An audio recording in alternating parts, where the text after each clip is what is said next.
4. Di video ini saya akan membedah peristiwa mana saja dari 4 peristiwa yang dipaparkan pada PPT yang termasuk dalam kajian hukum laut internasional.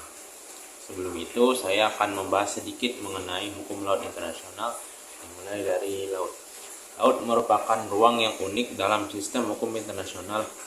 Tidak seperti daratan yang jelas berada di bawah kedaulatan suatu negara, laut memiliki karakter lintas batas terbuka dan digunakan oleh berbagai kepentingan secara bersamaan. Di laut, kapal dari berbagai negara berlayar, sumber daya alam dimanfaatkan, kegiatan ekonomi berlangsung, bahkan konflik dan kejahatan dapat terjadi. Karena sifat laut yang demikian kompleks, masyarakat internasional memerlukan seperangkat aturan hukum yang mampu mengatur hubungan antar negara, melindungi kepentingan bersama, serta menjaga ketertiban dan keamanan di wilayah laut. Dari kebutuhan inilah lahir hukum laut internasional sebagai cabang hukum internasional yang sangat strategis. Hukum laut internasional mengatur segala aktivitas manusia di laut, mulai dari pelayaran, pemanfaatan sumber daya, perlindungan lingkungan laut, hingga kejahatan di laut. Dalam praktiknya, banyak peristiwa nyata yang dapat dianalisis menggunakan rezim hukum laut internasional, khususnya berdasarkan Konvensi Hukum Laut PBB, yaitu UNCLOS 1982, United Nations Convention Law on the Sea. Dalam video ini nantinya saya akan membahas 4 peristiwa berbeda untuk menilai apakah masing-masing termasuk dalam kajian hukum laut internasional, sekaligus menentukan aspek hukum apa saja yang relevan. Pertama, yaitu perjanjian Manohara dan Ashraf di atas kapal USS Revenant di Laut Indonesia. Peristiwa pertama adalah perjanjian antara Manohara dan Ashraf yang dilakukan di atas kapal USS Revenant saat kapal tersebut berada di Laut Indonesia. Untuk menilai apakah peristiwa ini masuk dalam kajian hukum laut internasional, ada 2 aspek penting yang perlu diperhatikan, yaitu pertama status kapal dan 2 itu lokasi perairan. Apabila USS Revenant merupakan kapal perang, maka berdasarkan hukum laut internasional, kapal tersebut memiliki imunitas penuh dan dianggap sebagai perpanjangan wilayah negara benderanya. Artinya, hukum nasional negara pemilik kapal berlaku di atas kapal tersebut, bukan hukum negara pantai. Namun, jika kapal tersebut berada di laut teritorial Indonesia, maka Indonesia tetap memiliki kedaulatan atas wilayah lautnya, meskipun tidak dapat menegakkan hukum secara langsung di atas kapal perang asing karena prinsip imunitas tadi. Dengan demikian, peristiwa ini termasuk kajian hukum laut internasional karena melibatkan status hukum kapal asing, yurisdiksi negara pantai, prinsip imunitas kapal perang, serta interaksi antara hukum nasional dan hukum internasional. Kedua, MV Caledonian Sky menabrak terumbu karang di wilayah ZEE Papua. Peristiwa kedua adalah insiden Mike Caledonian Sky yang menabrak terumbu karang di wilayah Zona Ekonomi Eksklusif atau ZEE Papua. ZEE merupakan wilayah laut hingga 200 mil laut dari garis pantai, di mana negara pantai tidak memiliki kedaulatan penuh tetapi mempunyai hak berdaulat untuk eksplorasi dan eksploitasi sumber daya alam serta perlindungan dan pelestarian lingkungan laut. Terumbu karang merupakan bagian dari sumber daya alam hayati, sehingga kerusakannya akibat kelainan kapal asing menjadi perhatian serius dalam hukum laut internasional.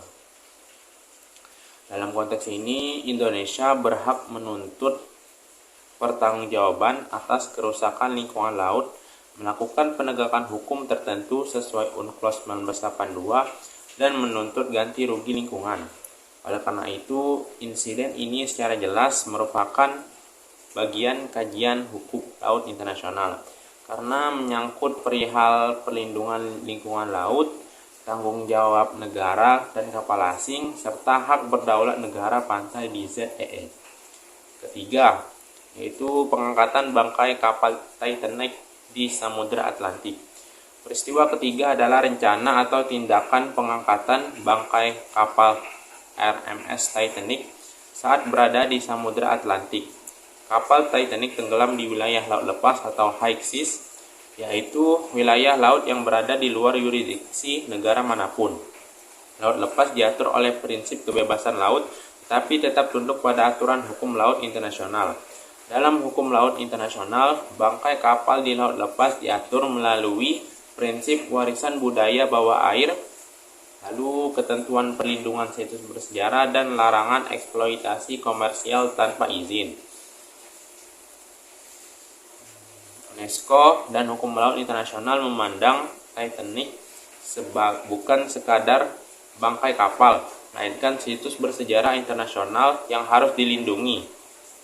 Dengan demikian, pengangkatan bangkai kapal Titanic termasuk kajian hukum laut internasional, khususnya dalam hal yaitu rezim laut lepas, perlindungan warisan budaya bawah air, dan pembatasan kebebasan eksploitasi di laut lepas. Keempat, yaitu peristiwa kapal Philips dirompak di perairan Somalia. Peristiwa keempat adalah perompakan terhadap kapal Philips di perairan Somalia. Perompakan di laut merupakan salah satu kejahatan internasional tertua yang secara tegas diatur dalam hukum laut internasional. Dalam UNCLOS 1982, pembajakan atau perompakan di laut lepas dikategorikan sebagai piracy. Ciri utama piracy menurut hukum laut internasional adalah yaitu dilakukan di laut lepas untuk kepentingan pribadi dan melibatkan kekerasan atau perampasan.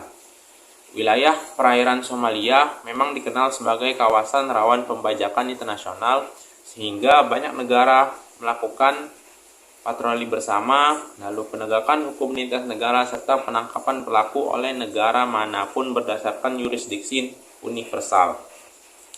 Peristiwa ini jelas termasuk kajian hukum laut internasional karena menyangkut perihal kejahatan internasional di laut, yurisdiksi universal, dan kerjasama internasional dalam keamanan maritim. Dari pembahasan yang telah diuraikan, terlihat bahwa hukum laut internasional memiliki cakupan yang sangat luas dan menyentuh berbagai dimensi kehidupan manusia di laut.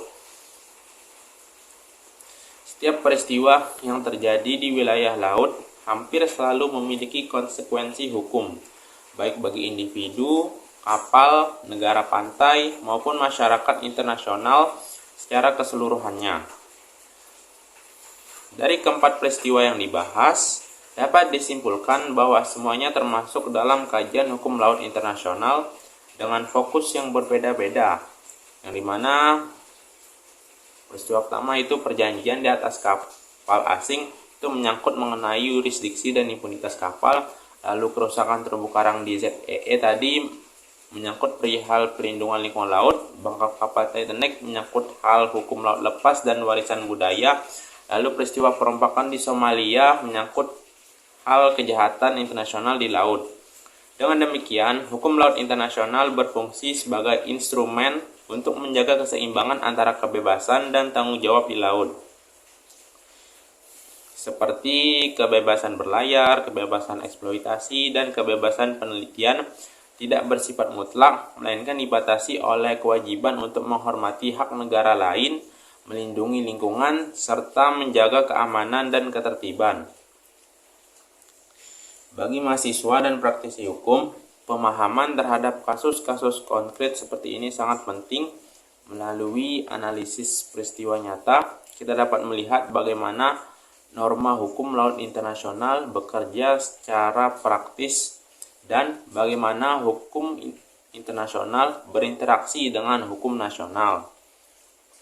Sebagai penutup, dapat ditegaskan bahwa hukum laut internasional adalah bidang hukum yang dinamis, kontekstual, dan sangat relevan dengan tantangan global saat ini.